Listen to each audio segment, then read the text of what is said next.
അല്ല, ഷെമി ഞാൻ സംരക്ഷിക്കുക എന്നുള്ളതാണ്.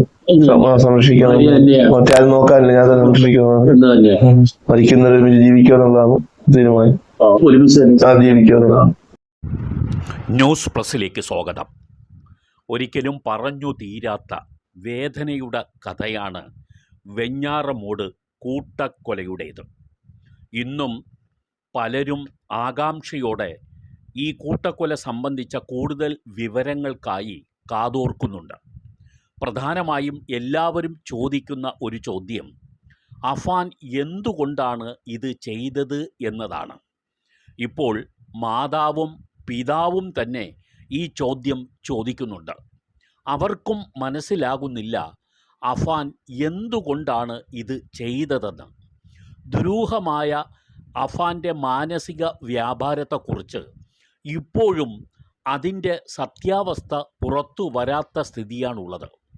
കടക്കണി തന്നെയാണ് തന്നെ ഇതിന് പ്രേരിപ്പിച്ചതെന്ന് പോലീസിനോട് അഫാൻ തുറന്ന് പറഞ്ഞിട്ടുണ്ട്.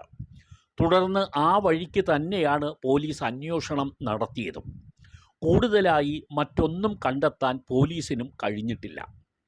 ഇപ്പോൾ അഫാൻ്റെ മാതാവ് ഷെമി റഹിമിൻ്റെ ഭാര്യ കൂടിയാണ്.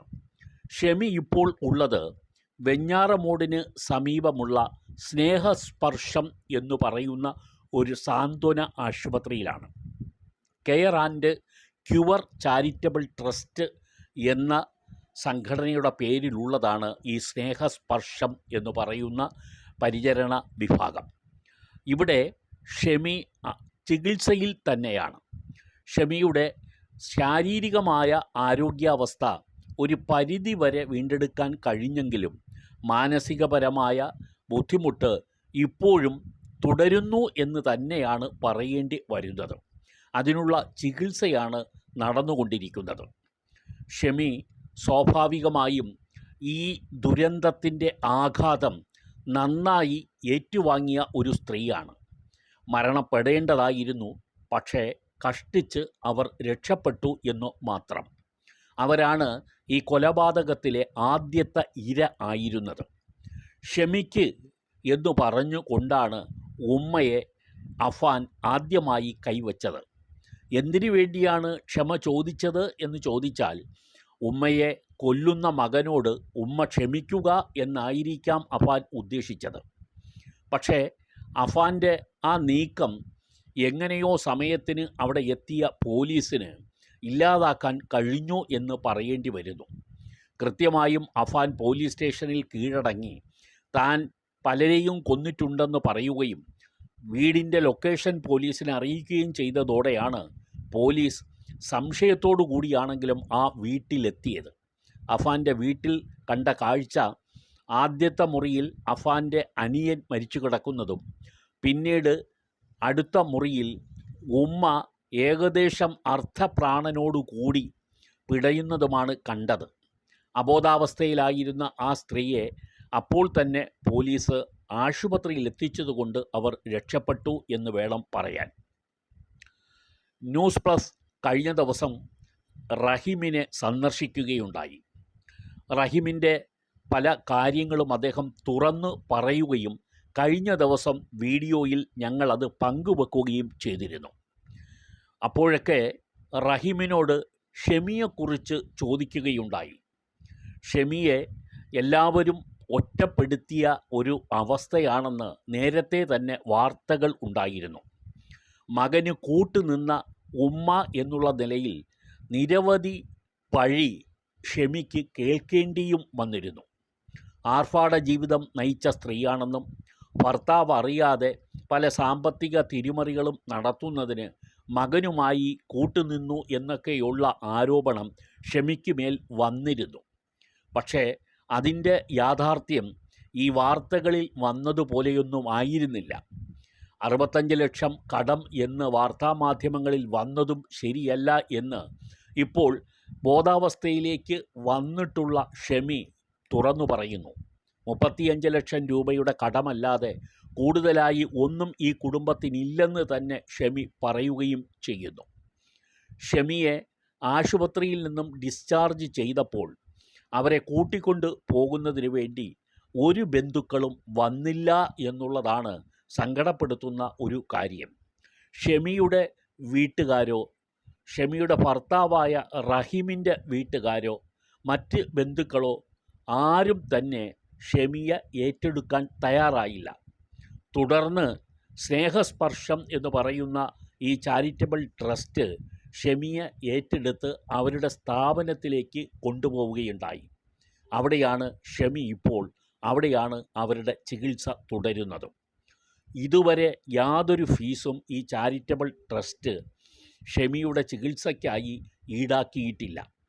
അവർ ഇത് തികച്ചും സൗജന്യമായി ചെയ്യുന്ന ഒരു സേവനം എന്ന നിലയിലാണ് ഈ ഭാഗം ഏറ്റെടുത്തിട്ടുള്ളതും ഷെമിക്ക് വേണ്ട ചികിത്സ ഇപ്പോൾ നൽകിക്കൊണ്ടിരിക്കുന്നതും. അവിടെ റഹീം രാവിലെ മുതൽ വന്നിരിക്കും, വൈകുന്നേരം വരെയും അവിടെയാണ് ഇരിക്കുക.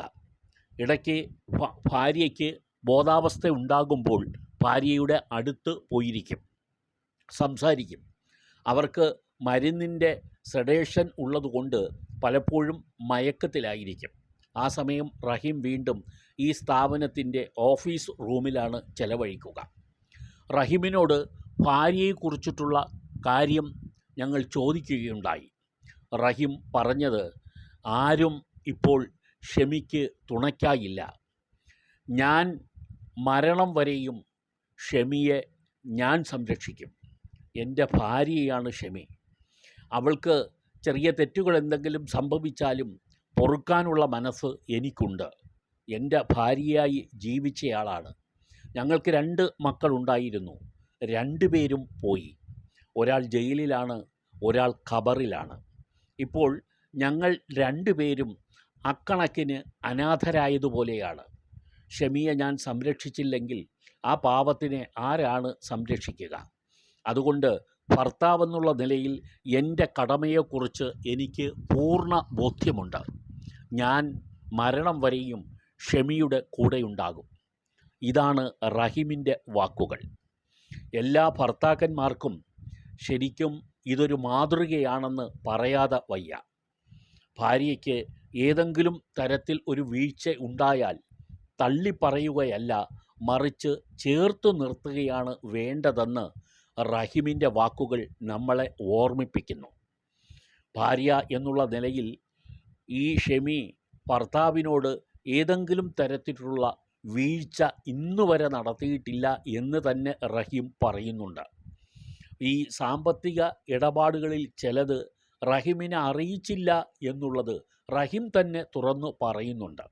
അതിൻ്റെ കാരണം ഒരുപക്ഷെ കൊന്നുകൂടിയ പലിശയെക്കുറിച്ചു കൂടി ഭർത്താവിനെ അറിയിച്ച് അദ്ദേഹത്തിനെ മാനസിക വിഷമത്തിലാക്കേണ്ടതില്ല എന്ന് കരുതിയിട്ടുണ്ടാകാം. ഈ അഫാൻ എന്ന് പറയുന്ന ചെറുപ്പക്കാരനെ ഏറ്റവും കൂടുതൽ സ്നേഹിച്ചിരുന്നത് അമ്മ ഷെമി തന്നെയാണ്.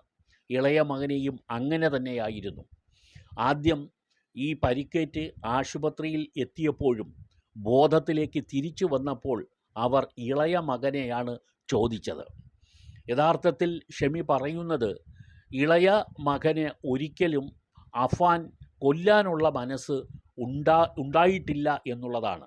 കാരണം പിതാവിൻ്റെ സ്ഥാനത്ത് നിന്ന് അഫ്സാനെ ഇളയ അനുജനെ വളർത്തിയത് അഫാൻ എന്ന മൂത്ത മകനാണ്. അവൻ്റെ ഏറ്റവും ഇഷ്ടപ്പെട്ട കൂട്ടുകാരനും ഈ ഇളയ സഹോദരനായിരുന്നു. അവനിത് ചെയ്തെന്ന് വിശ്വസിക്കാൻ തോന്നുന്നില്ല എന്നാണ് ഷെമി പറഞ്ഞുകൊണ്ടേയിരിക്കുന്നത്. പക്ഷേ ഇപ്പോൾ ഷെമി എല്ലാവരെയും കൊന്നു തള്ളിയ തൻ്റെ മൂത്ത മകനെയും തള്ളിപ്പറയുന്നുണ്ട്. അവൻ ഇതൊന്നും ചെയ്യേണ്ട കാര്യം ഇല്ലായിരുന്നു. സാമ്പത്തിക ബുദ്ധിമുട്ടുണ്ടെങ്കിൽ അത് പരിഹരിക്കാനുള്ള സ്വത്ത് ഞങ്ങൾക്കുണ്ട്. വീടും സ്ഥലവും വിറ്റാൽ തന്നെ നല്ലൊരു തുക കിട്ടും.